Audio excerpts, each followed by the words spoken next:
my YouTube channel. Today's topic is quantum numbers. So बच्चों, quantum number आज हमारा topic है. क्या सीखना है हमें इसमें?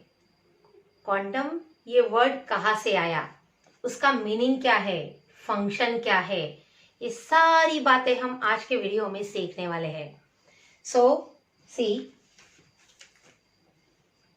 Quantum numbers.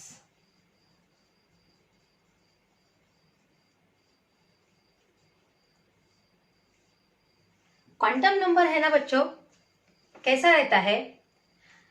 जैसे हम ऑनलाइन कुछ मंगवाते हैं, ऑर्डर करते हैं, तो वहां पे हमारा पिन कोड डालना जरूरी होता है. जैसे हमारी सिटी लोकेट हो जाती है, कहाँ है, लोकेशन क्या है.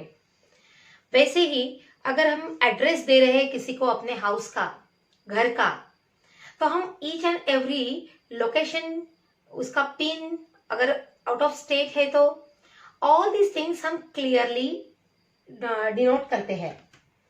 सो वैसे ही अगर किसी को इलेक्ट्रॉन का पता करना है तो उसका भी एड्रेस पता होना जरूरी है ना. तो जैसे हमारा पिन कोड रहता है, वैसे ही इलेक्ट्रॉन का एड्रेस क्या है ये जानने के लिए जो पिन कोड रहता है, that is called as quantum numbers. Okay, so उसे क्वांटम नंबर कहते हैं. ये वर्ड कहाँ से आया? एक्चुअली ये वर्ड जो है वो बोर्स हाइपोथेसिस से आया है. वो बोर्स हाइपोथेसिस जो है वहां पे बताया गया है कि energy of electron is quantized. Quantized का मतलब है कि which forms into the energy packets. जैसे कि स्पेसिफिक अमाउंट ऑफ एनर्जी है, उसका एक पैकेट है, बंडल है, that is called as energy packets. So electron अगर एनर्जी रेडिएट करता है, एब्सॉर्ब करता है, now they are in the form of bundles, they are in the form of packets, they are in the form of group of energy. That group of energy, that packet of energy, that bundle of energy is nothing but quanta. तो समझ में आया बच्चों? ये quantum word hypothesis से आया. उसके बाद आ रहा है क्वांटाइज्ड वर्ड. क्वांटाइज्ड का मीनिंग रहता है कि energy of electron, they are radiated or absorbed in the form of quanta, in the form of bundle, packets और ग्रुप और bunch, that is called as quanta. इसमें जो भी एनर्जी रहती है वो डिसाइडेड अमाउंट ऑफ एनर्जी रहती है. अब आपको देखना है क्वांटम नंबर का मीनिंग क्या है. हम one by one step by step अंदर जा रहे हैं क्वांटम नंबर्स के. So what do you understand about this quantum number? Quantum number ये एक ऐसे सेट ऑफ इंटीजर है जो हमें एनर्जी लेवल लोकेट करने के लिए, then after that position locate indicate करने के लिए, shape, size, orientation of orbital समझने के लिए जरूरी होती है. A set of integers which is necessary to locate the energy levels. Then after that what happen? Energy level locate होने के बाद पोजीशन लोकेट करना, पोजीशन डिनोट करना, and to specify the shape, size and orientation of the orbitals. These are called as what are called as these four integers which are necessary to locate the energy levels. Then after that, position of electron in an atom, then specify the shape, size and orientation of orbitals, called as quantum numbers. ये है बच्चों अपना quantum number. जैसे हमारे घर का address ढूंढने के लिए जब हम यूज करते हैं आजू बाजू वाली स्पॉट्स, चाहे तो फिर कोई ऐसे स्पॉट्स जो फेमस हो, वैसे ही इलेक्ट्रॉन का पता ढूंढने के लिए 4 क्वांटम नंबर्स का होना बहुत जरूरी रहता है. तो आज हम हमारा बेसिक 4 क्वांटम नंबर की जो भी नेसेसरी रिक्वायरमेंट है वो देखने वाले हैं. So there are total 4 quantum number. 4 set of integers बोल रही थी ना मैं अभी, वैसे ही उसे 4 क्वांटम नंबर्स कहते हैं. So there are total 4 quantum numbers and the name is, first one principal quantum number, second one azimuthal quantum number, third one magnetic quantum number and fourth one spin quantum number. ये ऐसे हमारे 4 quantum number है। So see बच्चों, first one, principal quantum number, principal quantum number. उसके बाद आता है azimuthal quantum number, ये स्मॉल n से डिनोट किया जाता है। Number 2, azimuthal quantum number,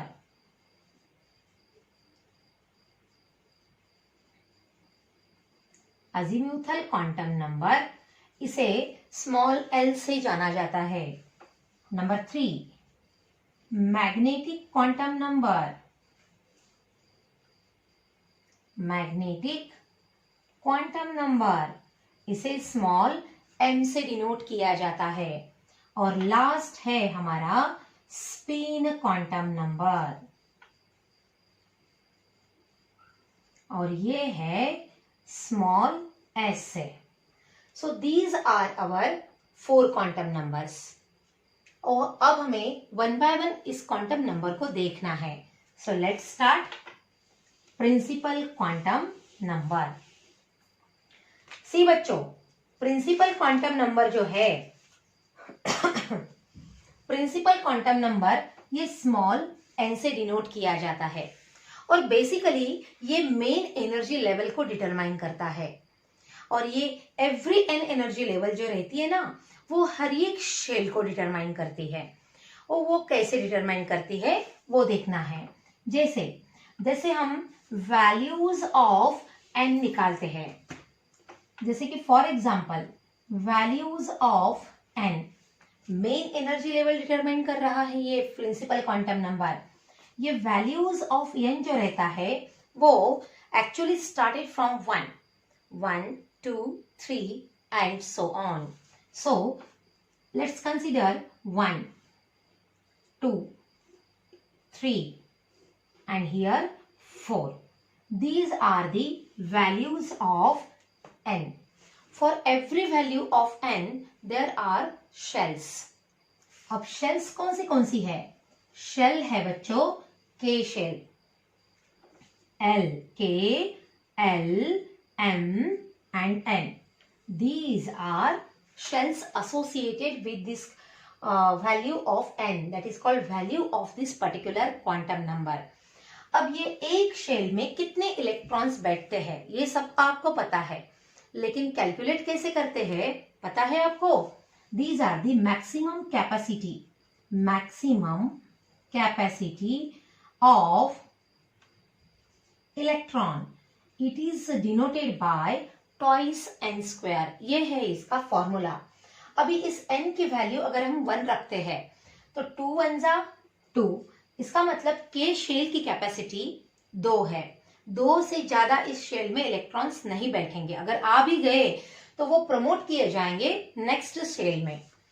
now n की वैल्यू अगर हम 2 डालते हैं, सो 2 मल्टीप्लाइड बाय 2 का स्क्वायर, 2 2 जा 4 और ये 4 2 जा 8, that is equals to 8। L की कैपेसिटी हो गई हमारी L, और इसी को 8 इलेक्ट्रॉन का मतलब हम ऑक्टेट बताते हैं। बहुत बार हमारे वीडियोस में हमने देखा है। According to Lewis and Kossel, the 8 electrons which are present in the shell, it creates some stability and इसे कहते हैं ऑक्टेट रूल। इस 8 इलेक्ट्रॉन होने की वजह से समवट स्टेबिलिटी आ जाती है। देन तीसरा 3 अगर पुटअप करते हैं तो 2 मल्टीप्लाइड बाय 3 का स्क्वायर, 3 3 जा 9 और 2 मल्टीप्लाइड बाय 9 का मतलब है 18। So the capacity of m is 18। Now n, 2 multiplied by 4 का स्क्वायर, 4 4 जा 16 और 2 मल्टीप्लाइड बाय 16 का मतलब 16 2 जा 32 and the capacity of n shell is 32 and so on. इस तरह से हमारी कैपेसिटी 2, 8, 18 और 32 हमें मिल गई है। सो यहाँ से हमें पता चलता है बच्चों कि बेसिक के या लेमन शेल में इलेक्ट्रॉनिक कॉन्फ़िगरेशन करते वक्त हर एक शेल में उसकी एक स्पेशल कैपेसिटी रहती है, जस्ट लाइक दैट 28, 18 एंड 32। इससे कम इलेक्ट्रॉन अगर है आपके पास तो वो एडजस्ट करेगा, कम इलेक्ट्रॉन है तो कम ही डाल दो, लेकिन इससे ज्यादा एक भी इलेक्ट्रॉन वो एक्सेप्ट नहीं करता। It get promoted to the next shell. So these are our basic information related to that principal quantum number. Now इसके बाद हमें आता है एनर्जी और बोर्स रेडियस। और ये बोर्स यानी nth ऑर्बिटल की रेडियस कैसी रहती है। सो रेडियस और energy, these are the two main functions of principal quantum number. So let's see what is the energy and radius. So energy of nth Bohr's orbit is Rn, that is denoted by R n, n square h square upon 4 pi square z m e to the power 2, that is called e square. यहाँ पे ना बच्चों h square 4 pi square z m e square, all these quantities are constant except small n square. ये n square variable रहता है, that is called principal quantum number. According to their shells principal quantum number change होता रहता है, लेकिन बाकी की चीजें सब कुछ कांस्टेंट है। और इसीलिए अगर बोर्स ऑर्बिट हम देख रहे हैं तो वो directly proportional to n square. Radius बढ़ रही है, ऑब्वियसली प्रिंसिपल क्वांटम नंबर बढ़ रहा है, या फिर प्रिंसिपल क्वांटम नंबर बढ़ रहा है तो रेडियस भी बढ़ रही है। इसीलिए radius of nth Bohr's orbit or nth Bohr's shell is always directly proportional to principal quantum number. और इसके बाद energy of nth Bohr's shell क्या है? -2 pi square m e to the power 4 n square upon h square. This is the constant formula. This is the formula for that energy. अब इस energy में n square छोड़ के पूरी values as it is constant है, हर एक की वैल्यू अलग से बताई गई है, अलग से कांस्टेंट दी गई है। सो इसीलिए ये पूरी वैल्यूज अगर हम कैलकुलेट करते हैं तो इसका आंसर हमें मिलता है 1312। Therefore -1312 divided by n square kilojoule पर मोल, इतनी हमारी एनर्जी आती है। लेकिन अगर हम एनर्जी कैलकुलेट करते हैं nth बोर शेल की तो ये हमेशा inversely proportional to the principal quantum number है, क्योंकि अगर एनर्जी बढ़ती है तो प्रिंसिपल क्वांटम नंबर स्मॉल रहता है, एनर्जी कम होती है तो n स्क्वायर बढ़ता है। They are in inverse relation, एक बढ़ रहा है तो दूसरा कम हो रहा है, दूसरा बढ़ रहा है तो पहला कम हो रहा है। इसीलिए energy and principal quantum number are that is variable. It means that they are in the inverse relation with each other. Now let's start our second quantum number, and the name is azimuthal quantum number, that is the small l. It is represented by small l and it represents the subshells. जैसे हमारा principal quantum number n से denote होता था और ये main shells determine करता था, represent करता था, लेकिन अभी ये स्मॉल एल से डिनोट करता है और ये हमारा सबशेल डिटरमाइन करता है। It represents the subshell. Which are the subshell? You know, s, p, d and f, इसे कहते हैं सबशेल्स। सो बच्चों, ये एस, पी, डी, एफ जो है ये सबशेल्स किस प्रकार से अरेंज होती है, इसे और भी एक नाम है, इसका नाम है angular momentum quantum number. Okay, so ये एंगुलर मोमेंटम क्वांटम नंबर से भी जाना जाता है। For every value of small n, that is called for every value of principal quantum number, there is a corresponding value of azimuthal quantum number. So let's see how these value principal quantum number and azimuthal quantum number vary with each other or compare with each other. See बच्चों, जैसे कि एक tabular form में मैं बताऊंगी आपको value of L, sorry यहां से हम स्टार्ट करेंगे वैल्यू ऑफ, जैसे अभी अजीमुथल देखेंगे सबसे पहले, तो हम ऐसे पहले छोटी सी वैल्यू देखेंगे कि एल की वैल्यू कहां से कहां जाती है। हर एक चीज सीखते सीखते हमेशा याद रखना कि पहले हमारा क्या आया था, ये आपको पता होना जरूरी है। जैसे प्रिंसिपल क्वांटम नंबर में हमने n की वैल्यूज 1 2 3 4 रखी थी, लेकिन अभी यहाँ पे l की जो वैल्यू है वो 0 1 2 और 3 इस प्रकार से ये वैल्यूज मिलती है। अब ये जो वैल्यूज है 0 1 2 3 ये वैल्यूज ये अपनी अजीमुथल क्वांटम नंबर की है। ये अजीमुथल क्वांटम नंबर क्या रिप्रेजेंट करने वाला है? सब शेल्स। सो यहाँ पे मैं आपको सब शेल्स के नाम लिख के इसकी सिंबल बताऊंगी। सब शेल ये S है, तो ये P है, तो ये D है और ये लास्ट वाला F है। S P D और F। बच्चों इसका नाम क्या है? तो S जो रहता है ना, तो इसे कहते हैं sharp. Okay, S for sharp, P for principal, P for principal, D for diffused, D से डिफ्यूज्ड है, और F से फंडामेंटल। F है ना बच्चों, फंडामेंटल है। सो ये है इसके नाम जो हमें SPDF के नाम बताते हैं, मीनिंग बताएंगे कि शार्प, प्रिंसिपल, डिफ्यूज्ड और फंडामेंटल। बच्चों इसकी एक पर्टिकुलर शेप्स रहते हैं, इसकी इलेक्ट्रॉन कैपेसिटी भी रहती है। तो सबसे पहले मैं आपको इसकी शेप्स के बारे में बताऊंगी। तो इसके शेप क्या है? सबसे पहले जो S है वो अपना स्पेरिकल शेप है, P है डम्बेल शेप, तो D है डबल डम्बेल, F जो है वो कॉम्प्लेक्स है या फिर हम क्रिटिकल कह सकते हैं।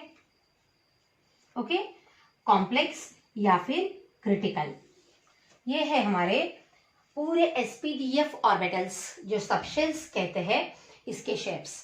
नाउ इसमें मैक्सिमम इलेक्ट्रॉन कैपेसिटी भी बताई गई है। अब ये मैक्सिमम इलेक्ट्रॉन कैपेसिटी का भी एक फॉर्मूला है, मैक्सिमम इलेक्ट्रॉन, या फिर आप इसे कैपेसिटी भी बता सकते हो, 2 इंटू ट्वाइस L प्लस 1। ये ट्वाइस L है बच्चों। अब इसमें 2 इंटू ट्वाइस L प्लस 1 में आपको इस स्मॉल l की वैल्यूज 1 बाय 1 पुट अप करनी है। अगर हम स्मॉल l की वैल्यू 0 पुट करेंगे तो ये 0 बन जाएगा, 0 प्लस 1 1, 2 1 जा 2, दैट इज कॉल्ड 2 है। अब यहाँ पे मैं ये l की वैल्यू 1 पुट अप करती हूँ, 2 1 जा 2, 2 plus 1 3, 3 into 2 6, that's why the capacity of P subshell is 6। Then after that 2 value put up करेंगे, 2 2 जा 4, 4 प्लस 1 5, 5 टू जा 5 टू जा 10। नाउ 3 आ गया, 3 टू जा 6, 6 प्लस 1 7, 7 टू जा 14। So in this way these are the maximum capacity of a subshell S, P, D and F. अब ये for every value of this L or for every value of principal quantum number there is an correlation with the azimuthal quantum number. इसके बारे में भी हमें थोड़ा सा और डिटेल में देखना है। सो ये कैसा है, ये समझ में आ गया? Okay,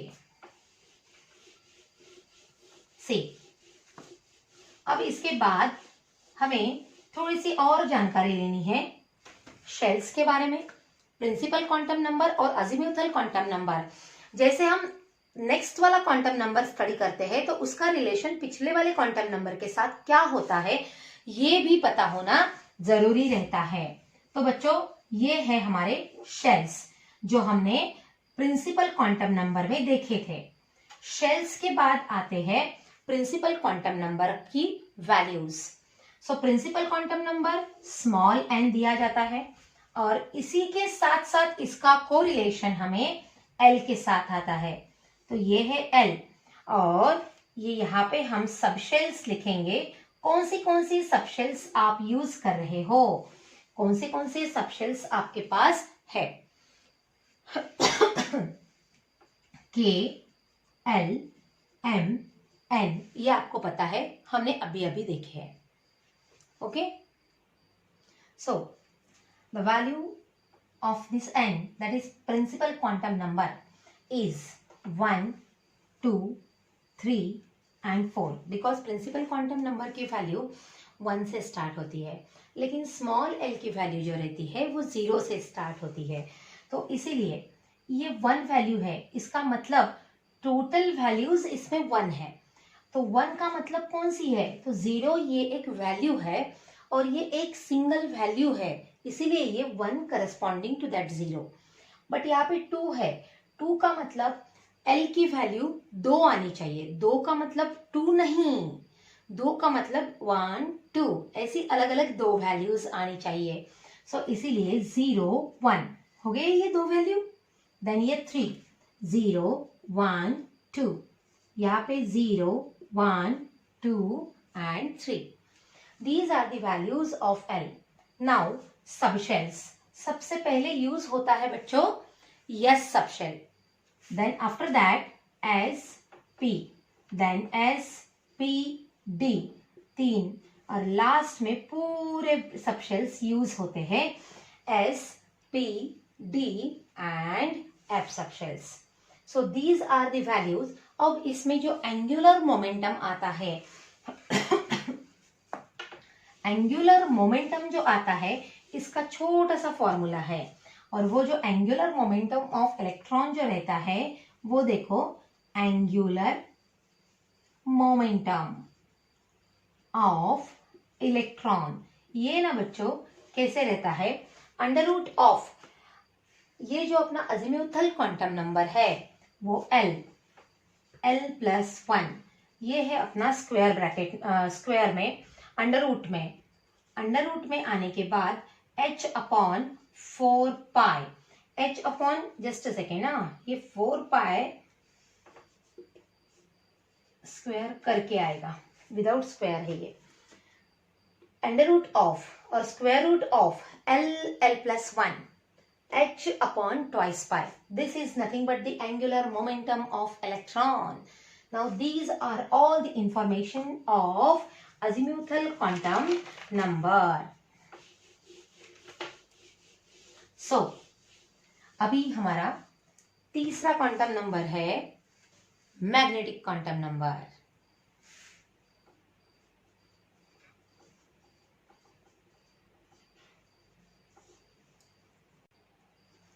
So in this magnetic quantum number, ये magnetic quantum number small m से डिनोट करता है और ये रिप्रेजेंट करता है बच्चों मैग्नेटिक बिहेवियर, और that is the behaviour of electron in the magnetic field.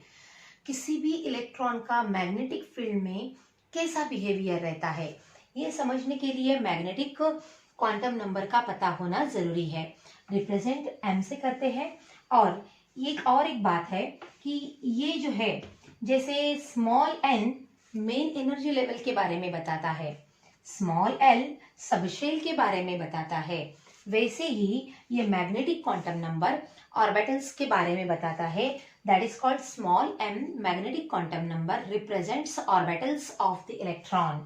सो बच्चों जैसे प्रिंसिपल क्वांटम नंबर सीखने के बाद अजीमुथल सीखते वक्त प्रिंसिपल का और अजीमुथल का हम कनेक्शन लगाते हैं, वैसे ही अब भी मैग्नेटिक क्वांटम नंबर सीखते वक्त अजीमुथल क्वांटम नंबर का कनेक्शन हम लगाते हैं. सो देखो बच्चों कैसे है. सबसे पहले मैं आपको सबशेल्स लिख के बताती हूँ. These are subshells, that is called SPDF. Subshells हम small l that is called azimuthal quantum number से बताते हैं. देन अब every value of small l there will be corresponding value of small m, लेकिन वो डिनोट करते हैं twice l plus 1 ये फॉर्मूला से. अब ये ट्वाइस l प्लस 1 होने के बाद वो स्प्लिटिंग कैसे होती है, तो minus l two plus l, जो भी कोई वैल्यू आपको मिलेगी वो वैल्यू निगेटिव से लेकर पॉजिटिव तक लिखनी है. और सबसे लास्ट ऑर्बिटल्स का मतलब क्या है, सो ऑर्बिटल्स कौन से हैं, तो ये ऑर्बिटल्स हम यहाँ पे लिखने वाले हैं.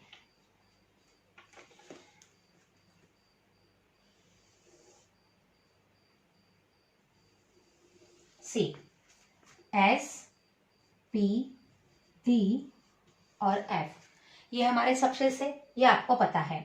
और सबशेल्स की जो वैल्यू है वो सबशेल की वैल्यू 0, 1, 2 और 3। अब ये L की वैल्यू यहाँ पे पुट करना है। L की वैल्यू अगर 0 पुट करेंगे तो ये 0 बन जाएगा और ओनली 1 आंसर मिलेगा। और स्मॉल m जो रहता है वो भी 0 है। कैसा है? 0 का मतलब एक ही वैल्यू है और वो भी 0 से रिलेटेड है, इसीलिए ये भी हमारा 0 आ गया। अभी हम 1 डाल देंगे। 2 मल्टीप्लाइड बाय 1, 2 1 जा 2, 2 प्लस 1 3, 3 वैल्यू आ गई। अब इसका मीनिंग कैसा है बच्चों? आपके पास टोटल 3 वैल्यू आनी चाहिए, लेकिन एक से ज्यादा नहीं। एक से ज्यादा नहीं और 3 कैसे आएगी? सो इस 1 को निगेटिव से लेकर पॉजिटिव तक जोड़ दो। -1, 0, +1। देखो 1 2 3, we get 3 values related to only 1। देन 2 वैल्यू अगर है तो 2 2 4 + 1 5 आता है। 5 मिलनी चाहिए लेकिन 2 से ज्यादा नहीं है। 2 ये फिक्स नंबर है। सो 2 -2 -1 0 +1 +2 आ गई 5 value. 3 3 2 6 + 1 7, that is called -3 -2 -1 0 plus, अब यहाँ पे प्लस से शुरू हो जाता है, +1 +2 +3, ये हो गए 7 वैल्यूज। अब यहाँ पे लास्ट में जो है ना बच्चों ऑर्बिटल्स है। सबसे पहली बात s orbital as it is लिखते हैं। s में कुछ भी डायरेक्शंस नहीं रहते। Then related to that p orbitals px, py और pz along the x-axis, along the y-axis and along the z-axis. Now third chance आता है d orbitals का. It can be split up into 5 subshells, that is 5 degenerate orbitals, and which are dxy, dyz, dxz, dx square minus y square and dz square.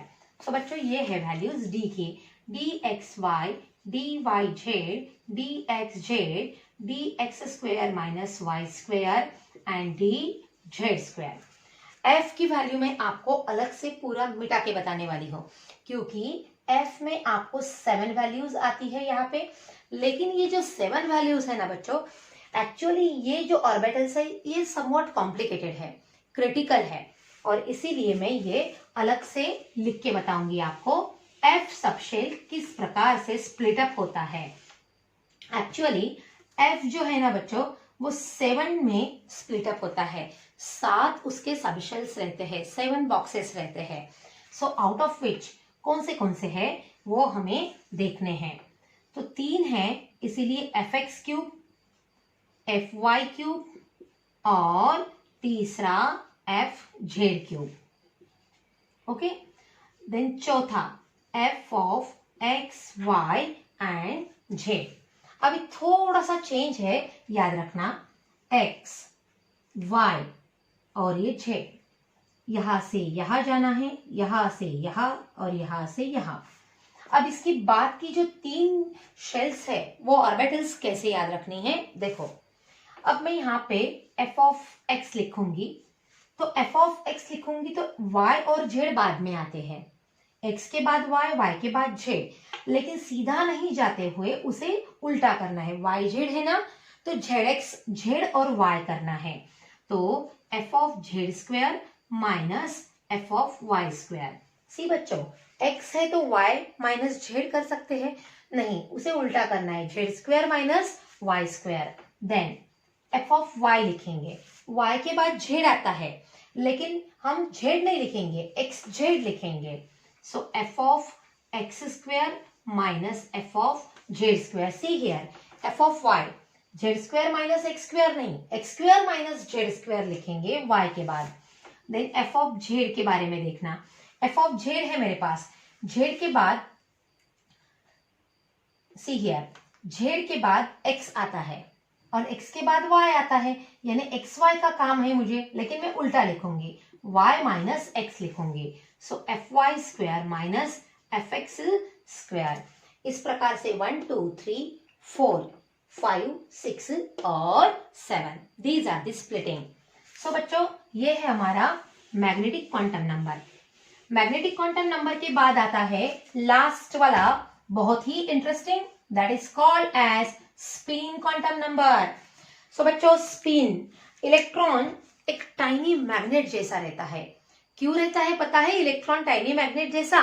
क्योंकि electron गोल गोल घूमता है तो orbital motion तैयार करता है और वो खुद के एक्सिस के सराउंडिंग में घूमता है, दैट इज कॉल्ड स्पिनिंग बोलते हैं। तो स्पिनिंग भी करता है, तो यानी दो टाइप से घूम रहा है वो, इसीलिए every electron acts as a tiny magnet. Okay, so tiny magnet होने के बाद अब इसमें और क्या क्या चीजें हैं। सी बच्चों, यहाँ पे ऑर्बिटल और स्पिनिंग रहती है, तो ये ऑर्बिटल और स्पिनिंग में कौन से टाइप से घूमते हैं इलेक्ट्रॉन्स? सी, जब इलेक्ट्रॉन क्लॉकवाइज घूमते हैं, सी हियर बच्चों, जब इलेक्ट्रॉन क्लॉकवाइज घूमते हैं तो उसे जो एरो लगाते हैं वो अपवर्ड डायरेक्शन का एरो रहता है और इसकी वैल्यू +1/2 रहती है। लेकिन जब इलेक्ट्रॉन एंटी क्लॉकवाइज घूमता है तो एंटी क्लॉकवाइज की वैल्यू यानी डाउनवर्ड डायरेक्शन से वो एरो रहता है और इसकी वैल्यू रहती है -1/2। सो मैक्सिमम इलेक्ट्रॉन की कैपेसिटी कितनी रहती है? सो एक इसमें सिंपली 2 इलेक्ट्रॉन्स रहते हैं, एक अपवर्ड स्पिन का और एक डाउनवर्ड स्पिन का। यानी जब 2 इलेक्ट्रॉन्स साथ में रहते हैं तो एक की स्पिन अपवर्ड होनी चाहिए तो एक की spin downward. So if electron moves in the clockwise direction it is denoted by +12. If it is moves in the anti-clockwise direction it is denoted by -12. So in this way these are our 4 quantum numbers. Okay, do you understand all these things? So please you like, share and subscribe this channel.